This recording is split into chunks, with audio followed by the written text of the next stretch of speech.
तो दोस्तों welcome back to my channel fast techno. आज की इस वीडियो में मैं आपको बताने जा रहा हूँ डेड बूट सीक्वेंस के बारे में।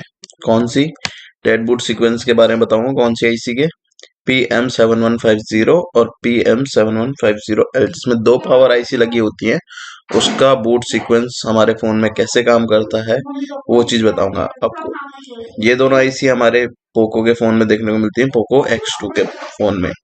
तो वो फोन जब हम फोन को ऑन करते हैं, कौन सी वोल्टेज पहले बनती है, कौन सी दूसरी बनती है, तो वो सारी डिटेल आज की इस वीडियो में आपके साथ शेयर करने वाला हूँ। तो चलिए स्टार्ट करते हैं।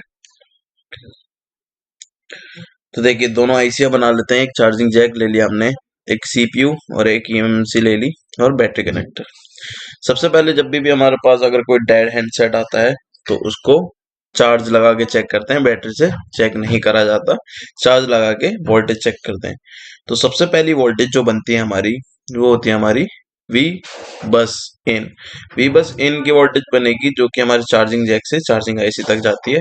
इसमें चार्जिंग आईसी है हमारी PM7150। तो ये हमारी प्राइमरी आईसी हो गई, और PM7150L ये हो गई हमारी सेकेंडरी आईसी। ठीक है, तो प्राइमरी आईसी में हमारी वी बस की लाइन इन होती है हमारी। ठीक है, अब देखिए अगली वोल्टेज देखेंगे हम कौन। जो अगली वोल्टेज बनेगी हमारी, वो देखते हैं हमारी कौन सी बनेगी। 5 वोल्टेज आती है हमारी वी बस इन में, 5 वोल्टेज बनती है। दूसरी बनती है हमारी, एक कैपेसिटर लगा होता है जिसमें यूएसबी एमआईडी की। एमआईडी की लाइन में हमारी कितनी वोल्टेज बनती है? 5 वोल्टेज बनती है एमआईडी की लाइन में। एमआईडी की लाइन में 5 वोल्टेज अगर बन रही है तो इसका मतलब हमारी वीबस की लाइन पूरी ओके है। पीछे वाली लाइन हमारी क्या होगी? ओके होगी। लास्ट में मैं आपको दिखाऊंगा बोर्नियो के थ्रू भी कैसे चेक करते हैं, हल्का फुल्का, क्योंकि वीडियो बहुत लंबी हो जाती है फिर। तो अगली वोल्टेज देखिए हमारी कौन सी बनेगी। हमारी बनेगी वीपीएस जनरेट हो जाएगी। ठीक है, जो कि हमारी PM7150L में भी जाएगी और PM7150 में भी जाएगी। ठीक है, वीपीएस जनरेट हो जाती है। वीपीएस पे हमें पता ही है 3.5 से 4.2 तक वोल्टेज देखने को मिलती है। उसके बाद जो हमारी वोल्टेज बनती है उसे कहते हैं VARB चार्ज। ठीक है, इसमें कितनी वोल्टेज देखने को मिलती है? 3.7 वोल्ट। ये भी एक कैपेसिटर पे बनती है। इस पे अगर चेक करोगे तो आपको 3.7 वोल्ट मिलनी चाहिए। उसके बाद देखिए अगली वोल्टेज जो बनती है एक कैपेसिटर के थ्रू, वो होती है बूट पावर की। ये बूट कैपेसिटर नहीं है, ये बूट पावर की वोल्टेज है। बूट कैपेसिटर इसमें मैंने बनाया नहीं है क्योंकि स्पेस कम था। मैं आपको स्कीमेटिक में दिखा दूंगा बूट कैपेसिटर पे कितनी वोल्टेज बनती है। तो ये बूट पावर है हमारा। ठीक है, बूट कैपेसिटर अलग होता है, बूट पावर अलग होती है। तो बूट बूट पावर पे कितनी वोल्टेज बनती है? 5 वोल्टेज बनती है। ठीक है, अगर बूट पावर पे 5 वोल्ट बन रही है तो इसका मतलब हमारी लाइन ओके है। अगली वोल्टेज देखिए, बूट पावर के बाद कौन सी वोल्टेज बनती है हमारी? ईडीएल पॉइंट पे बनती है। आपने देखा होगा कॉलकॉम के फोन में जो ईडीएल पॉइंट्स होते हैं, जिनको शॉर्ट करके हमारे फोन में पोर्ट बनाए जाते हैं, उस पे चेक करोगे तो 1.8 मिलनी चाहिए। तो 1.8 वोल्टेज मिलनी चाहिए ईडीएल पॉइंट्स पे। उसके बाद जो अगली वोल्टेज बनती है हमारी, पावर की पे बनती है। पावर ऑन ऑफ बटन पे जो हमारी वोल्टेज बनेगी बैटरी लगाने के बाद या चार्ज पे लगाने के बाद, वो बनती है 1.8 वोल्ट। ठीक है, उसके बाद जो अगली वोल्टेज हमारी निकलती है उसे बोलते हैं हम रीसेट एन। रीसेट एन पे 1.8 वोल्ट बनती है, जो कि हमारी PM7150 से निकल के PM7150 में ही इन हो जाती है। ऐसा क्यों? देखिए, अगर हमारे फोन में अगर चार्जिंग आईसी अलग होती और पावर आईसी अलग होती, तो चार्जिंग आईसी से एक रीसेट एन की लाइन निकलती है जो कि पावर आईसी में जाती है, जो कि बताती है कि चार्जिंग का काम कंप्लीट हो चुका है, अब पावर निकालना जनरेट करना शुरू कर दीजिए। तो इसमें चार्जिंग आईसी भी एक ही में है और पावर भी एक ही में काम कर रही है, इसलिए रीसेट एन की लाइन निकल के फिर से पावर में इन हो गई 1.8 वोल्ट। ठीक है, उसके बाद जो हमारी वोल्टेज निकलती है वो क्रिस्टल की निकलती है। तो इसे बोलते हैं हम बीबी क्लॉक, जिसमें बनती है 1.8, जो कि सीपीयू आईसी में भी इन होती है। उसके बाद जो अगली वोल्टेज बनती है हमारी कॉइल के थ्रू होती हुई, जिसे हम हायर रेडियो कहते हैं, S5 2.5 वोल्ट की बनती है, जो कि हायर रेडियो बनती है। पावर इस आईसी से निकल के इसी आईसी में इन हो जाती है। क्यों इन हो जाती है? बाकी एलटीओ सेक्शन को जनरेट करने के लिए, चालू करने के लिए। तो इस पे वोल्टेज बनती है 2.5 से 2.5 वोल्ट। उसके बाद जो नेक्स्ट वोल्टेज बनती है हमारी, वो भी पावर आईसी से निकल के इसी आईसी में इन हो जाती है। S4 1.1 volt, S4 1.1 volt. ये भी एलडीओ को कुछ जो जो बाकी एलडीओ होते हैं उनको जनरेट करने के लिए बनती है। उसके बाद जो अगली वोल्टेज है हमारी, देखिए अगली वोल्टेज बनती है S3 0.8 वोल्ट, जो कि हमारे सीधा सीपीयू आईसी में जाएगी। उसके बाद अगली वोल्टेज देखते हैं हम, ये भी एक कॉइल के थ्रू होती हुई हमारी S2 0.8 वोल्ट हमारी सीपीयू में चली जाती है। उसके बाद एक और वोल्टेज पावर आईसी से निकलती है और जो कि सीपीयू एएमसी दोनों में जाती है 0.6 वोल्ट। तो 0.6 वोल्ट हमें पता है एएमसी को कितनी वोल्टेज चाहिए होती है, 3 वोल्टेज चाहिए, 0.6, 1.2 और 1.8 वोल्टेज चाहिए होती है। तो 0.6 की वोल्टेज ये सीपीयू में भी जा रही है और एएमसी में भी जा रही है। उसके बाद जो हमारी वोल्टेज बनती है वो बनती है, जैसी वीपीएस लाइन इसमें इन होती है तो उसके बाद हमारी बीओबी की वोल्टेज VSW बीओबी इस साइड कॉइल के हमारे कितनी वोल्टेज मिलेगी हमें 2.0 वोल्ट और इस साइड बनेगी 3.7 वोल्ट, जो कि इसके थ्रू में कैपेसिटर भी लगे होंगे जिसे हम VSW BST BOB कहते हैं, जो इन कैपेसिटरों पे जाती है और बाकी सेक्शन को रन कराती है। अब ये BOB सेकेंडरी आईसी हमारी क्यों लगती है, क्योंकि वीपीएच आईसी जब हमारे सिंगल फोन बनाती है तो उसमें लोड आ जाता है, बहुत ज्यादा लोड पड़ता है। तो बीओबी वोल्टेज इसलिए बनाई जाती है ताकि वोल्टेज को लोड को कम करा जा सके और बारी बारी सबसे दिया जा सके, ठीक है, बीओबी वोल्टेज से। तो ज्यादा लोड नहीं पड़ेगा इस आईसी किसी भी आईसी में, तो इसलिए बीओबी को भी एक्टिवेट कराते हैं। तो बीओबी भी वीपीएस की तरह होती है बाकी सेक्शनों में रन कराने के लिए, जैसे VREG बीओबी। और उसके बाद ये इसमें भी इन हो जाती है बीओबी वोल्टेज। उसके बाद जो अगली वोल्टेज बनती है हमारी वो होती है हमारी, देखिए LLDO, लोअर एलडीओ। LLDO मतलब लोअर एलडीओ। ये कितनी बनती है, देखिए S8 1.3 वोल्ट। ये पावर इस आईसी से निकल के PM7150 से निकल के कहाँ जाती है हमारी प्राइमरी पावर आईसी में भी जाती है और सेकेंडरी में भी इन हो जाती है। तो ध्यान रखिएगा, एक आईसी हमारी हाई एलडीओ बनाती है और दूसरी आईसी हमारी लो एलडीओ बनाती है, ठीक है। उसके बाद जो वोल्टेज बनती है हमारी, देखिए कौन सी है। उसके बाद बनती है S7 0.7 वोल्ट की, जो कि हमारी पावर आईसी से निकल के सेकेंडरी पावर से निकल के सीपीयू आईसी में इन हो जाती है। उसके बाद अगली वोल्टेज बनती है हमारी पावर आईसी से निकल के, जिसमें दो कॉइल्स लगी होती हैं VS5 और S6 की 0.7 वोल्ट की। इसमें दो कॉइल हमारी क्यों लगा रखे हैं, ताकि हमारा एम्पियर को बूस्ट कर सके, एम्पियर ज्यादा चाहिए होता है इसलिए इसमें दो दो कॉइल्स जोड़ी होती हैं ताकि एम्पियर ज्यादा मिल सके। तो उसके बाद जो अगली वोल्टेज बनती है हमारी वो होती है S4 की, जिसमें 0.7 वोल्ट मिलती है हमें, जो कि सेकेंडरी पावर से निकल के हमारे सीपीयू में जाती है। उसके बाद अगली वोल्टेज जो बनती है हमारी, इसमें भी दो कॉइल्स लगा देते हैं एक साथ ताकि एम्पियर को बढ़ाया जा सके, S2 और S3 की। इसमें कितनी वोल्टेज मिलेगी हमें 0.7 वोल्ट मिलती है और जो कि हमारी सेकेंडरी पावर से सीपीयू आईसी तक जाती है। उसके बाद अगली वोल्टेज होती है हमारी, वो भी कॉइल से होती हुई 1.1 वोल्ट की मिलती है, जो कि हमारी कहाँ जाती है सीपीयू और ईएमसी दोनों में जाती है, ठीक है। 1.2 की होती है, 1.3 की मिलती है, ठीक है ना, जो एक कॉइल के थ्रू सीपीयू और ईएमसी दोनों जगह जाने का काम करती है। देखिए अगली वोल्टेज देखते हैं हम, अगली वोल्टेज हमारी कौन सी बनती है देखते हैं। अगली वोल्टेज होती है हमारी फॉल्ट एन की। फॉल्ट एन की वोल्टेज तब बनती है जब दोनों आईसियां अपनी वोल्टेज सारी इक्वली काम कर रही होती है, तब एक लाइन बनती है हमारी फॉल्ट एन की जिसमें 1.8 की वोल्टेज आती है। आप देखोगे जब हम बोर्नियो में, तो फॉल्ट एन की लाइन में कोई ना कोई गोल्डन टिप्स या कोई ना कोई कंपोनेंट दे रखा होगा जिसमें आप फॉल्ट एन की लाइन चेक कर सकते हो 1.8 के लिए बन रही है या नहीं। अगर ये वोल्टेज बन रही है इसका मतलब तो ये दोनों आईसियां वोल्टेज सही निकाल रही हैं, आउट कर रही हैं और स्टेबल है। उसके बाद जो हमारी वोल्टेज बनती है नेक्स्ट, वो हमारी होती है SPMI डाटा और SPMI क्लॉक की।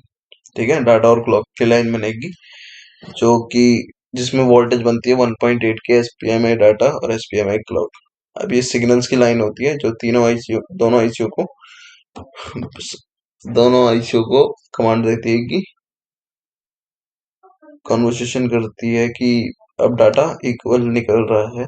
तो एसपीएमआई और एसपीएमआई क्लॉक और एसपीएमआई डाटा का बहुत मेन रोल है इसमें। अगर ये लाइन टूट जाएगी तो हमारी फोन ऑन नहीं होगा। उसके बाद जो लाइन बनती है हमारी रीसेट एन की बनती है 1.8 वोल्ट। जबकि सारा कुछ सही होता है उसके बाद जो पावर आईसी से एक वोल्टेज निकलती है 1.8 वोल्ट की, जो कि सीपीयू को बताती है कि सारी वोल्टेजेस निकाल चुकी हैं।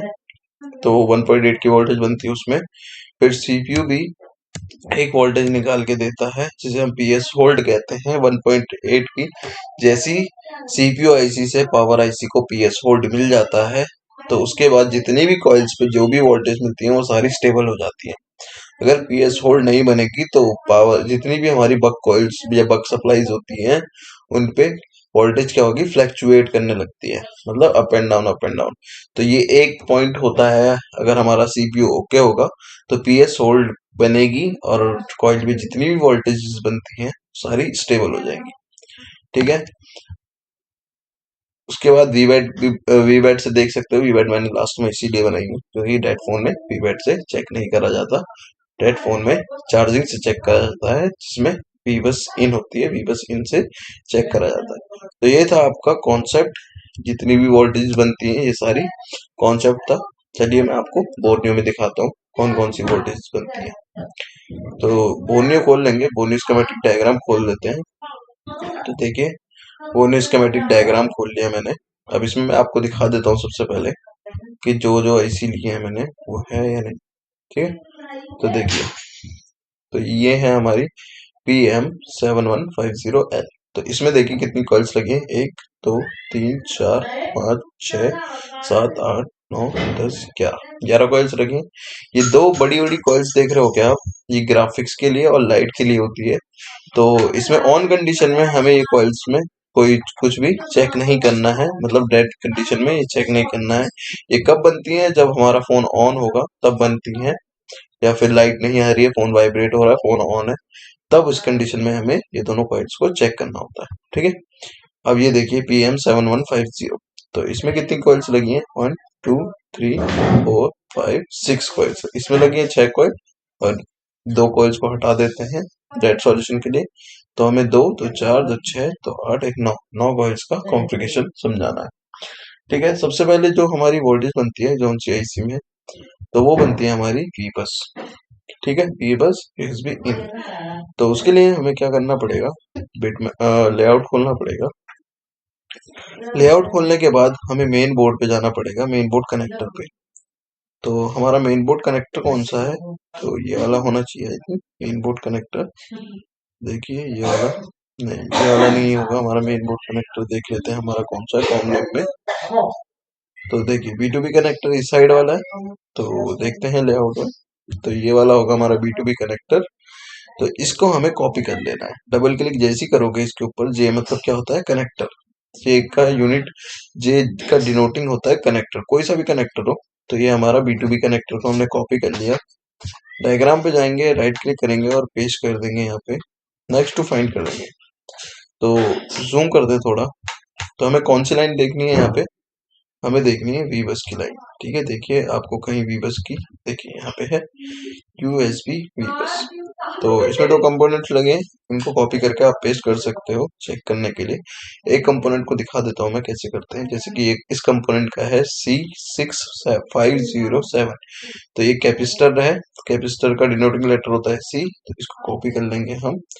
कॉपी करने के बाद लेआउट में जाएंगे, राइट क्लिक करेंगे या पेस्ट करेंगे, नेक्स्ट टू फाइंड करेंगे। तो यहाँ पे लगा है हमारा कैपेसिटर। देखिए थोड़ा सा जूम कर लेता हूँ मैं। तो कनेक्टर के जस्ट नीचे यहाँ पे कैपेसिटर लगा है। इस पे कितनी वोल्टेज बनेगी, 5 वोल्टेज बननी चाहिए। अब मैं आपको बोर्ड में भी दिखा दूंगा कहाँ पे। तो ये कैपेसिटर लगा है यहाँ पे। ठीक है, यहाँ पे बनेगी हमारी 5 वोल्टेज मिलनी चाहिए। तो 5 वोल्टेज मिलनी चाहिए, शॉर्ट्स पे लगाना था। उसके बाद देखिए इस कैपेसिटर पे चेक कर लिया। उसके बाद यहाँ से आगे कहाँ कैसे जाएंगे हम, यहाँ से आगे कोई लाइन तो दिख नहीं रही, तो वी बस यूएसबी इनको कॉपी कर लेंगे, लाइन के नाम को कॉपी करेंगे और नेक्स्ट करेंगे। फिर से नेक्स्ट करते हैं, तो नेक्स्ट करने पे हम आ गए टीपी पे। टीपी मतलब होता है हमारा टेस्ट पॉइंट, जिसे हम गोल्डन टिप्स भी कहते हैं। तो टीपी भी दिखा देता हूँ एक बार मैं, डबल क्लिक करेंगे कॉपी हो जाएगा। यहाँ लेआउट में जाते हैं, राइट क्लिक करते हैं, पेस्ट करते हैं और नेक्स्ट। तो ये आ गया हमारा टीपी। देखिए एक दो तीसरा टीपी है, तो बोर्ड पे दिखाता हूँ कहाँ पे, एक दो तीन। तो यहाँ पे भी कितनी वोल्टेज मिलेगी हमें देखने को, 5 वोल्टेज मिलती है। ठीक है, ऐसे आप बारी बारी चेक कर सकते हो सब पे। तो फिर से हमें कनेक्टर कॉपी करना पड़ेगा, क्योंकि हमने टीपी कॉपी कर लिया था ना। तो डायग्राम पे जाएंगे, राइट क्लिक करेंगे, नेक्स्ट करेंगे। ठीक है, अब हमें फाइंड करना था वीबस की लाइन, तो वीबस हमारी ऊपर ही थी, तो इसे कॉपी करेंगे, नेक्स्ट करेंगे, नेक्स्ट करेंगे। तो हम टीपी पे आ गए थे, और नेक्स्ट करते हैं, अब देखते हैं कहाँ पहुंचे हम। तो नेक्स्ट करने के बाद हम आ गए हमारी ओवीपी आईसी पे, ओवर वोल्टेज प्रोटेक्शन आईसी पे पहुंच गए। ठीक है, आप इसके कंपोनेंट चेक कर सकते हो, यहाँ पे वोल्टेज डिवाइडर सर्किट बना हुआ है। तो देखिए ओवीपी आईसी में यहाँ पे वी बस इन होती है, तो वोल्टेज डिवाइडर सर्किट मैंने बता चुका हूँ आपको कैसे कैसे डिवाइड करते हैं। आप पिछली वीडियो में मैंने बताया है वोल्टेज डिवाइडर का फॉर्मूला क्या होता है, डिवाइड करके कैसे निकाल सकते हैं। मैं आपको वीडियो की डिस्क्रिप्शन में लिंक दे दूंगा, आप जाके चेकआउट कर लेना। उसके बाद हमारी यहाँ से निकलती है वी बस इन होती है, इस कैपेसिटर पे हम चेक कर सकते हैं 5 वोल्टेज इन हो रही है या नहीं। कैसे कॉपी करेंगे, पेस्ट करेंगे, लेआउट में जाके देख लेंगे। उसके बाद यहाँ से आउट होती है, आउट होने के बाद वी बस कहाँ जा रही है वो देखते हैं। वी बस ओवीपी, ठीक है, यूएसबी ओवीपी वी बस। तो नेक्स्ट करेंगे, नेक्स्ट करेंगे। तो ये आ गए हम आईसी पे। कौन सी आईसी है, U4200। तो 4 है, U4200 4 लिखा है, इसका मतलब पार्ट 4 पे हम आईसी के। तो लेआउट में देखते हैं U4200 हमारी कौन सी आईसी है। तो कनेक्टर के ऊपर या तो सर्च भी कर सकते हो, फिर कहीं पे दिख गई U4200 हमारी कौन सी आईसी है, देखते हैं। U4200 ये वाली है हमारी। तो ये है हमारी पावर आईसी PM7150L। 50 है, एल नहीं है इसमें, तो 50 वाली हमारी मेन प्राइमरी आईसी होगी। ठीक है, अब इसके कंपोनेंट देखते हैं। इस कंपोनेंट पे हम कॉपी कर लेंगे, लेआउट में जाके पेस्ट करेंगे। तो यहाँ पे कितनी वोल्टेज मिलनी चाहिए हमें, 5 वोल्टेज यहाँ पे मिलनी चाहिए। ठीक है, तो देखिए कंपोनेंट पे जाएंगे, यहाँ पे 5 वोल्ट मिलनी चाहिए। अगर यहाँ पे 5 वोल्ट मिल रही है, इसका मतलब वीबस लाइन पूरी ओके। ठीक है, अब वीबस तो देख ली, वीबस के बाद हमारी बनती है एमआईडी की लाइन। ठीक है, देखिए मैंने डायग्राम में भी आपको बताया था। उसके बाद कौन सी बनती है, यूएसबी एमआईडी। वीबस तो इन हो गई, अब उसके बाद कौन सी होगी, यूएसबी एमआईडी की लाइन 5 वोल्ट। तो देख लेते हैं। तो यूएसबी एमआईडी हमारे ये कैपेसिटर लगा हुआ है, तो इस पे क्लिक करेंगे, कॉपी करेंगे, लेआउट में जाके यहाँ पेस्ट करेंगे, नेक्स्ट टू फाइंड करेंगे। तो देखिए कहाँ पे आया हमारा, तो ये हमारा CPVMC हो गया। यूएसबी PMID कहाँ पे है, C450। तो देख लेते हैं कहाँ पे है भाई। तो पीछे साइड बोर्ड में हमारा, देखिए इधर कहीं होना चाहिए। अब फिर लेआउट खोल लेता हूँ। एक कॉइल है, कैपेसिटर है, फिर कैपेसिटर है। देखिए कौन सा कनेक्टर है ये ये हमारा ऑन ऑफ वाला कनेक्टर है। ठीक है, तो ऑन ऑफ वाले कनेक्टर के जस्ट बगल वाला है। तो यहाँ पे कनेक्टर होना चाहिए, तो कनेक्टर के बगल में नहीं है। यहाँ पे मिलेगी आपको कितनी वोल्टेज, एमआईडी की वोल्टेज मिलेगी 5 वोल्ट। ठीक, देख लेते हैं। उसके बाद एमआईडी की, जैसी यूएसबी एमआईडी की अगर लाइन आपको मिल रही है, उसके बाद इसका मतलब होता है कि हमारी पीछे की पूरी vibes line okay. Vibes check करने की जरूरत भी नहीं है, अगर एमआईडी की मिल रही है 5 वोल्टेज, डायरेक्ट एमआईडी पे चेक कर लीजिए 5 वोल्ट मिल रही है या नहीं। अगर 5 वोल्ट एमआईडी पे मिल रही है, इसका मतलब यूएसबी वीबस वाली पिन भी आ रही होगी। उसके बाद जैसी एमआईडी की लाइन मिल जाती है, उसके बाद वीपीएस लाइन शुरू होती है हमारी। तो वीपीएस लाइन को हम चेक कर सकते हैं। देखें, वीपीएस लाइन से पहले एक बूट कैपेसिटर लगा होता है। हर फोन में आपको देखने को मिलेगा बूट कैप। बूट कैप हमारा ये रहा, जो कि वीपीएस को वोल्टेज को बढ़ाने का काम करता है। तो बूट कैप ये रहा। अब ये बूट कैप सीरीज में लगा होता है। ठीक है, अब बूट कैप 27 NF का लगा है। तो ये बूट कैप अगर खराब हो जाता है या निकल जाता है तो उस कंडीशन में हमारी चार्जिंग नहीं होगी या हमारा फोन ऑन भी नहीं हो सकता इस बूट कैप से, और चार्जिंग भी नहीं हो सकती। चार्जिंग शो होगी मगर बढ़ेगी नहीं। तो इस बूट कैप का होना भी बहुत जरूरी है। ठीक है, 27 NF का होता है। एक साइड से 8 वोल्टेज मिलती है और जिस साइड से कॉइल के थ्रू जुड़ा होता है उस साइड से 3.5 से 4.2 मिलती है, जो कि मैंने डायग्राम में नहीं बताया था आपको। तो जिसने ये वीडियो यहाँ तक देख ली होगी उसे पता लग गया होगा। अब ये बूट कैप कहाँ पे है हमारा, तो इसे कॉपी करेंगे, लेआउट में जाएंगे, राइट क्लिक करके पेस्ट कर देंगे, नेक्स्ट टू पॉइंट पे क्लिक करेंगे। तो देखिए थोड़ा सा जूम करते हैं तो यहाँ पे हमारा बूट कैप लगा है कॉइल के पास में। तो आप नोटिस करना कॉइल के पास में हमेशा हमारा क्या लगा होता है, बूट कैपेसिटर लगा होता है वीपीएस कॉइल के पास। तो ये वाली हमारी बूट बूट कॉइल है, बूट कैपेसिटर है, तो ये हमारी होगी वीपीएस की कॉइल। तो अभी मैं आपको चेक करके बताता हूँ वीपीएस की कॉइल कौन सी है। तो ये वाली हमारी वीपीएस की कॉइल निकलती है जो बूट कैप से, देखिए वीपीएस है। तो इस पे क्लिक करेंगे, कॉपी हो गया, लेआउट में जाके यहाँ पेस्ट करेंगे, नेक्स्ट टू फाइंड करेंगे। तो देखिए हमेशा बूट बूट कैपेसिटर के पास हमारी वीपीएस की कॉइल होती है। तो वीपीएस में वोल्टेज, वीपीएस कॉइल पे कितनी वोल्टेज बनती है, 3.7 वोल्ट। और यही वीपीएस हमारी कहाँ जाता है, ऊपर वाली आईसी पे भी जाता है। ठीक है, इनपुट होता है। तो बिटमैप में दिखा देता हूँ मैं आपको कहाँ कहाँ इन हो रहा है। तो ये हमारा बिटमैप, हम जूम कर लेते हैं। ठीक है, शो इन्फो इन पैड करेंगे तो शो करने लगेंगी हमें चीजें। तो देखिए ये बूट कैपेसिटर था हमारा, एक साइड से आईसी में, जिस साइड से आईसी में इन होगा ये, उस साइड हमारी 8 वोल्टेज बनती है, और जिस साइड से कॉइल से जुड़ा होगा उस साइड 3.5 से 4.2 बनती है। तो ये वीपीएच की कॉइल थी हमारी 3.5 से 4.2। अब देखिए ये कहाँ कहाँ जा रही है हमारी, देखिए इस आईसी में भी जा रही है, बहुत सारी आईसी में जाती है, मगर इस आईसी में भी इन होती है हमारी, सेकेंडरी आईसी में भी इनपुट यही देती है। ठीक है, इतना समझ आया होगा आपको। उसके बाद आगे बढ़ते हैं। वीपीएस बनने के बाद अगर वीपीएस सही है या खराब है वो जानने के लिए हमें वीआरबी चार्ज और बूट बूट पावर पे वोल्टेज चेक करनी है। अब वीआरबी देखिए 88 नंबर पे बन रही है, पिन नंबर 88। तो आईसी के पिन नंबर 88 पे जैसे ही हम क्लिक करेंगे, देखिए बिटमैप में, अब बिटमैप में जाता हूं मैं, थोड़ा जूम कर देता हूं। अब देखिए 88 कहाँ लिखा है, पिन नंबर क्या था एक बार फिर से देख लेता हूँ, पिन नंबर 88 और 59। तो एक बार कैपेसिटर को कॉपी कर लेते हैं, डायरेक्ट चेक कर लेते हैं वहां पे कहाँ पे है।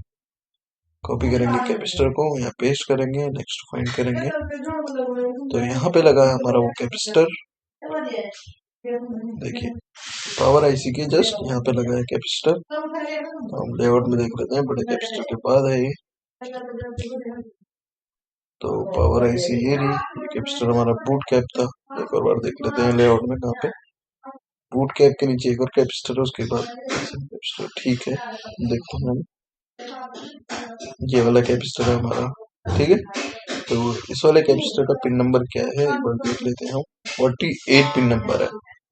ठीक है, मगर हमें स्कीमेटिक डायग्राम में कितना बता रखा है, देखिए 88। तो ये पिन नंबर गलत है। तो ये जानना बहुत जरूरी है क्या चीज सही है और क्या चीज गलत है। ठीक है, बूट कैप की हमारी क्या बनेगी, हमारी इसमें कितनी वोल्टेज बनती है हमारी, बूट बूट पावर में 5 वोल्ट, और वीआरबी का, सॉरी वीआरबी पे हमारी 3.7 वोल्टेज बनती है, और बूट पावर पे कितनी बनेगी।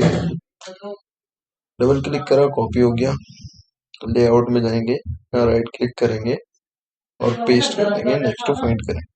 देखिए उसी के सामने वाला जस्ट, ठीक है, ये वाला कैपेसिटर है हमारा, जो कि बॉल नंबर किससे जुड़ा हुआ है, देखिए बिट मैप हमारा बता रहा है 39 पिन से जुड़ा हुआ है।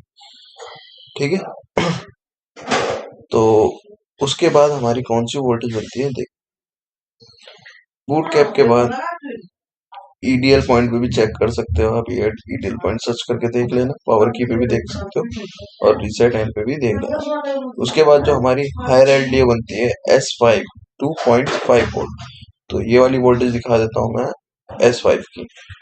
ठीक है, इसके लिए हमें कहाँ जाना पड़ेगा, पक्ष सेक्शन में जाना पड़ेगा।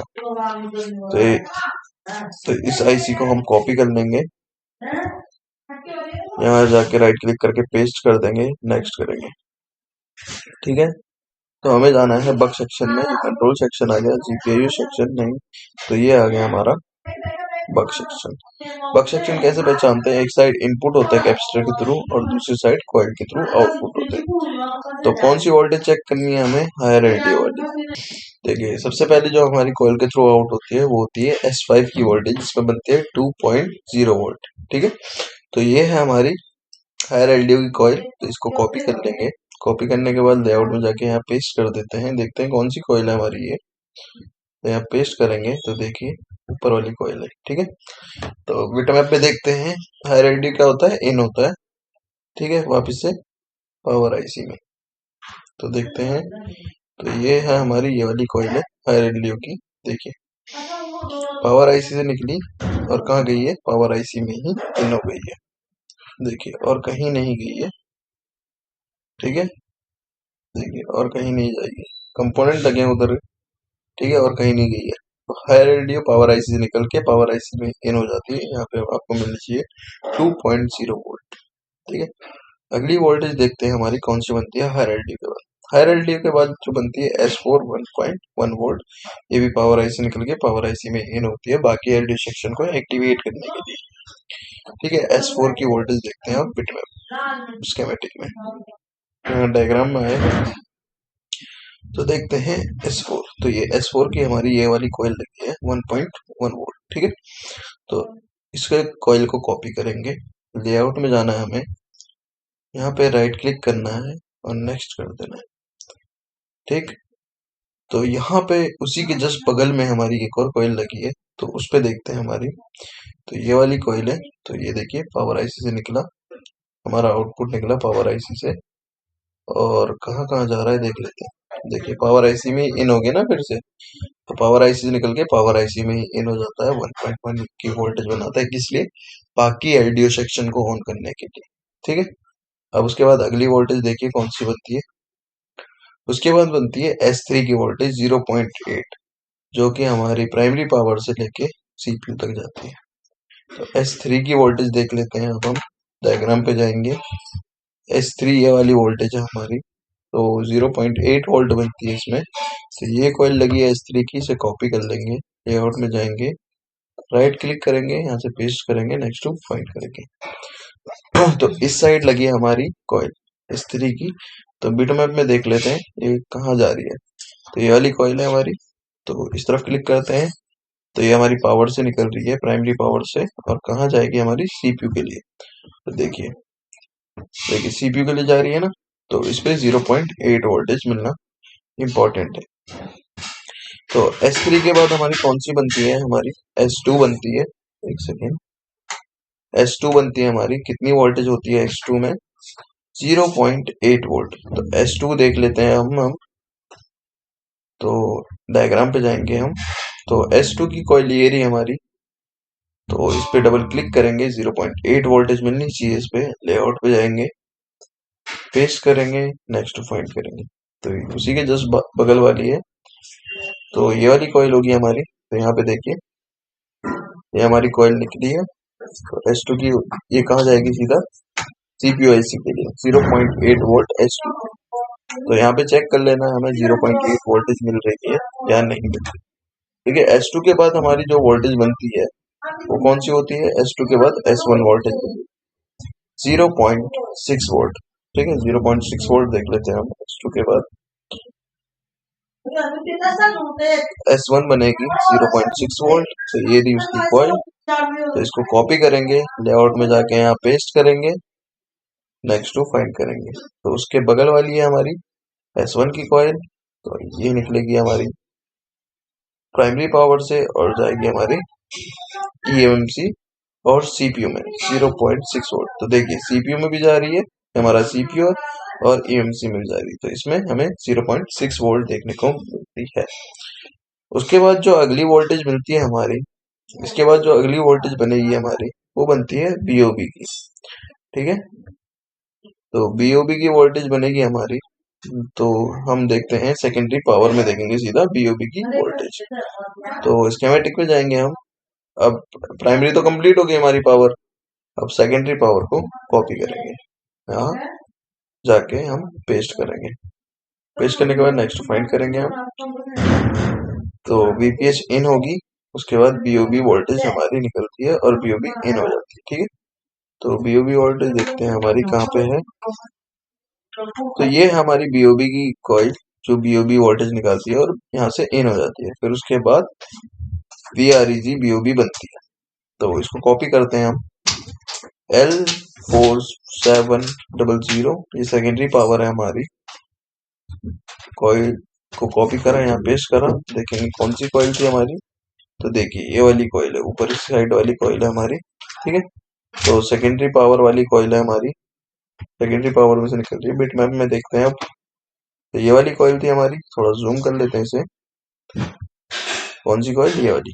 तो यहाँ से निकलेगी ये और इसी आईसी में इन हो जाएगी। देखिए यहाँ से निकली, यहाँ से निकली और इसी आईसी में दोबारा इन हो जाएगी, जो कि बीओबी वोल्टेज को बनाएगी। तो अब बीओबी वोल्टेज को वीआरईजी वोल्टेज कहते हैं। तो डायग्राम में जाते हैं हम, तो देखिए यहाँ से इन हुई और यहाँ से उसी आईसी में इन हो जाएगी। उसके बाद वीआरईजी बीओबी बनेगी, जो कि इस कैपेसिटर पे जाके बाकी सेक्शन को ऑन करने का काम करेगी। तो लेआउट में जाके हम इस कैपेसिटर को पेस्ट करेंगे। नेक्स्ट टू फाइंड करते हैं, तो ये वाला कैपेसिटर हमारा दूसरा वाला, तो ये वाला कैपेसिटर है। तो यहाँ पे क्लिक करेंगे तो देखिए बहुत सारी जगह जाएगी ये वोल्टेज हमारी 3.7 से 3.5 से 4.2 तक। तो ये बीओबी वोल्टेज वीआरईजी बीओबी बनाती है बाकी एलडीओ सेक्शन को ऑन करने के लिए। ठीक है, उसके बाद जब ये वोल्टेज बन जाती है हमारी, उसके बाद बनती है हमारी S8 जो होती है हमारी लोअर एलडीओ। इस आईसी ने तो हायर एलडीओ जनरेट करी, अब ये आईसी लोअर एलडीओ जनरेट करेगी हमारी। ठीक है, तो S8 की सप्लाई देख लेते हैं हम स्कीमेटिक डायग्राम में। तो डायग्राम पे जाएंगे हम, अब इसके बक सेक्शन पे जाना पड़ेगा इस आईसी के। तो इस आईसी को कॉपी करेंगे, यहाँ डायग्राम पे पेस्ट करेंगे, नेक्स्ट फाइंड करेंगे। थोड़ा जूम कर लेते हैं हम इसको, थोड़ा जूम आउट। नेक्स्ट करेंगे एक और बार, तो यहाँ पे भी नहीं जाना हमें, बक सेक्शन में जाना है इसके। नेक्स्ट करेंगे, नेक्स्ट करेंगे, तो ये आ गए हम बक सेक्शन में। तो हमें कौन सी वोल्टेज देखनी है सबसे पहले? जो हमें देखनी है S8 की, जो कि बनाएगी लोअर एलडीओ। तो S8 की देखनी है हमें, नीचे मिलेगी S8। तो इसमें तो हमारी S8 है नहीं, तो इसके लिए भी हम आगे करेंगे। तो हमें देखनी है S8 की, तो ये है हमारी S8 की वोल्टेजेस। ठीक है, जो कि लोअर एलडीओ बनाने का काम कर रही है। इसको कॉपी करते हैं, नेक्स्ट करते हैं, तो ये आ गए हम S8 की वोल्टेज पे। तो इसे कॉपी करेंगे तो देखेंगे 1.8 1.3 वोल्ट बना रही है ये, मगर S80 थी ना आई थिंक, एक सेकेंड, हाँ S80 है 1.3 वोल्ट। ठीक है, तो S8 है ये, इसको कॉपी करा हमने, लेआउट में जाके पेस्ट करेंगे। सॉरी पेस्ट नहीं हुआ है, फिर से पेस्ट करेंगे लेआउट में जाके। नेक्स्ट फाइंड करते हैं हमारी, देखते हैं कहाँ पे आया है। तो सेकेंडरी पावर की नीचे साइड की कॉइल है हमारी, तो ये वाली कॉइल हमारी निकल के कहाँ जाएगी? पावर आईसी से निकल के पावर आईसी में इन होती है, सेकेंडरी पावर में भी इन होती है और प्राइमरी पावर में भी इन होती है जाके। तो देखिए सेकेंडरी पावर में भी इन होगी और प्राइमरी पावर में भी इन होगी। इधर इसके कंपोनेंट है 1.3 वोल्ट, तो ये होती है हमारी लोअर एलडीओ।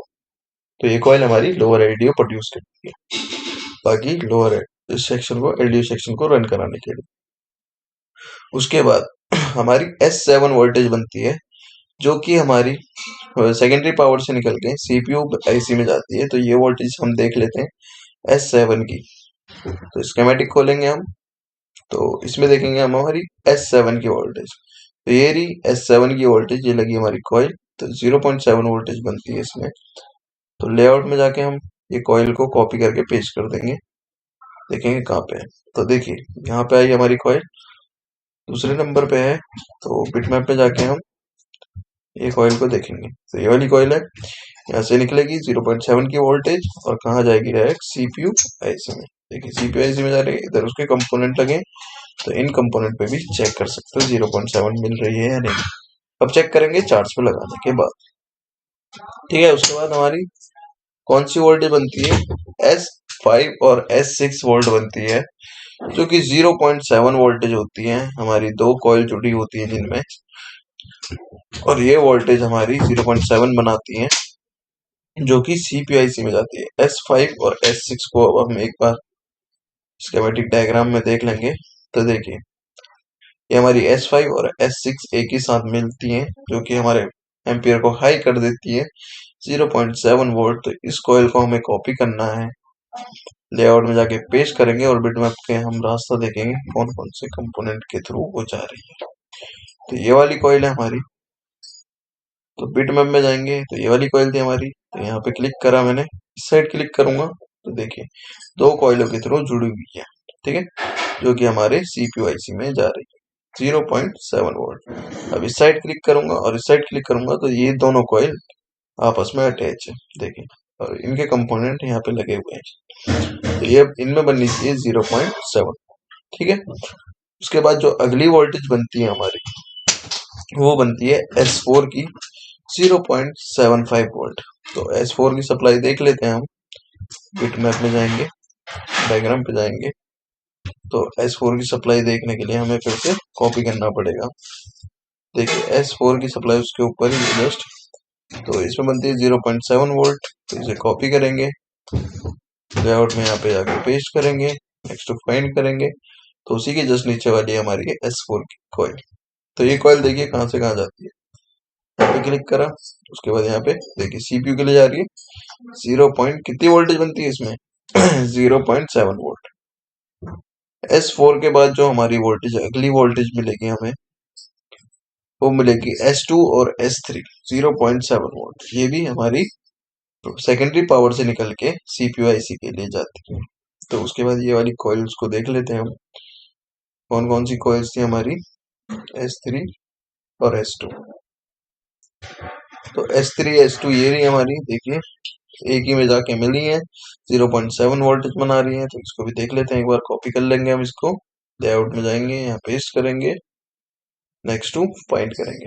तो ये वाली कॉइल है उसके जस्ट नीचे वाली, तो बिटमैप में देख लेते हैं हम, ये वाली कॉइल है। तो देखिए पावर आई से निकली और दोनों कॉइल्स में जुड़ के हमारी सीधा CPU के लिए चली गई 0.7 वोल्ट। ठीक है, तो इन कंपोनेंट पे आप चेक कर सकते हो 0.7 वोल्ट मिल रहा है या नहीं। ठीक है, अगली वोल्टेज जो बनेगी हमारी, वो कौन सी बनेगी, S1 की 1.1 वोल्ट। ठीक है, जो कि हमारी किस में जाएगी, CPU में भी जाएगी और EMC में भी जाएगी। तो S1 की वोल्टेज देख लेते हैं, 1.1 वोल्ट की S1। तो डायग्राम में आ गए हम, हमें ये रही हमारी S1 की वोल्टेज 1.13, इसे कॉपी करेंगे इस कॉइल को, यहाँ पेस्ट करेंगे, नेक्स्ट फाइंड करेंगे। तो ये वाली कॉइल हमारी बनाती है EMC के लिए भी और CPU के लिए भी सप्लाई। तो इस साइड देखिए EMC और CPU दोनों के लिए ये वोल्टेज बना रही है। तो एक में आएगी 0.6 और इसमें आएगी 1.3 वोल्ट। तो इसमें अगर हमारी सप्लाई बन रही है, उसके बाद जो हमारी वोल्टेज बनती है वो होती है फॉल्ट एन की 1.8 वोल्ट। अब फॉल्ट एन की वोल्टेज को हम कैसे चेक करेंगे, देखिए डायग्राम पे जाएंगे, हमें क्या करना है, पावर आईसी को कॉपी कर लेना है, किसी भी पावर को कॉपी कर लेंगे वोल्ट एन की सप्लाई के लिए, यहाँ पे पेस्ट करेंगे, आईसी को नेक्स्ट करेंगे। तो ये तो हमारा एलडी प्राइमरी सेक्शन हो गया, हमें फॉल्ट एन देखना है, कंट्रोल सेक्शन में जाना पड़ेगा इसके लिए हमें तो देखिए यहाँ पे भी नहीं है फॉल्ट एन की सप्लाई, देखनी पड़ेगी हमारी फॉल्ट एन की सप्लाई कहाँ पे है। तो ये भी वोल्टेज नहीं, ये भी नहीं है, तो यहाँ पे हमारी फॉल्ट एन की सप्लाई। तो देखिए फॉल्ट एन हमारी जो कि एक टेस्ट पॉइंट दे रखा है, इस टेस्ट पॉइंट को हम कॉपी कर लेंगे, लेआउट में जाके यहाँ पेस्ट करेंगे, नेक्स्ट टू फाइंड करेंगे। तो देखिए यहाँ पे एक टेस्ट पॉइंट दे रखा है हमारा, यहाँ पे इस कॉइल के नीचे लाइट या ग्राफिक की कॉइल के नीचे हमारा एक टेस्ट पॉइंट दे रखा है, ये वाला।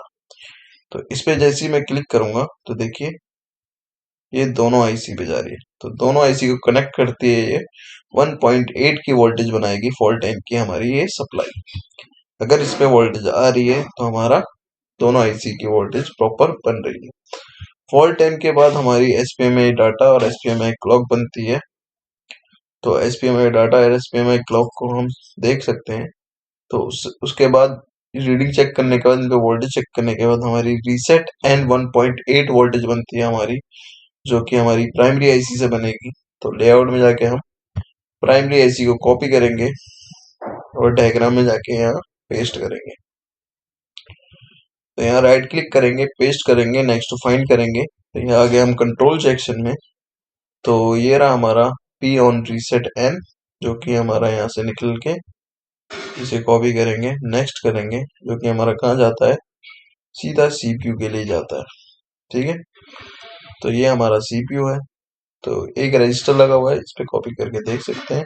U3100 हमारा क्या है देखते हैं। तो U3 देखिए, U3100 हमारा सीपीयू है। तो रीसेट एन की सप्लाई पावर आईसी से निकल के कहाँ जाती है, U3100 पे जाती है, जो कि हमारा सीपीयू आईसी होता है। इस पे वोल्टेज 1.8 वोल्टेज बनती है, जो कि आप इस रजिस्टर पे चेक कर सकते हो।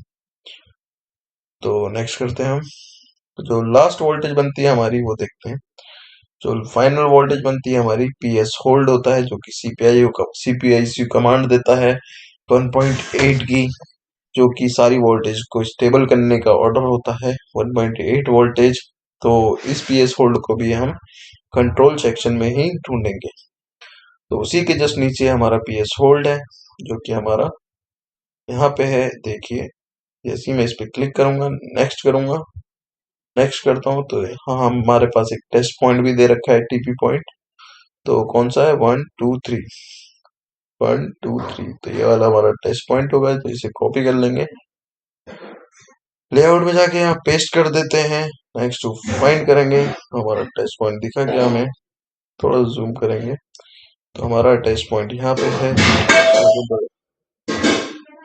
तो 3 कैपेसिटर के बगल में ये वाला टेस्ट पॉइंट, तो यहाँ से निकला, पावर से निकलेगा और सीपीयू के ले जाएगा। तो इस पीएस होल्ड पे अगर 1.8 वोल्टेज मिल रही है, तो आपकी चार्जिंग आईसी भी ओके है, पावर दोनों पावर्स ओके हैं, हमारी सीपीयू आईसी भी ओके है। फिर प्रॉब्लम हमारी कहाँ से होगी, ईएमएमसी से। ठीक है, ईएमसी की एक वोल्टेज मैंने नहीं दिखाई है इस वीडियो में, 1.8 की आप देखोगे तो कहाँ देखने को मिलेगी, आपको ईएमसी में ही देखने को मिलेगी। कैसे, चलिए दिखाता हूँ। तो ये हमारी ईएमसी आईसी है U5600। तो इसको कॉपी कर लेंगे हम, डायग्राम में जाके यहाँ पे पेस्ट कर लेते हैं, नेक्स्ट करते हैं। तो हमारी कौन सी वोल्टेज, 1.8 की वोल्टेज रह गई थी। तो देखिए 2.8 तो बन गई।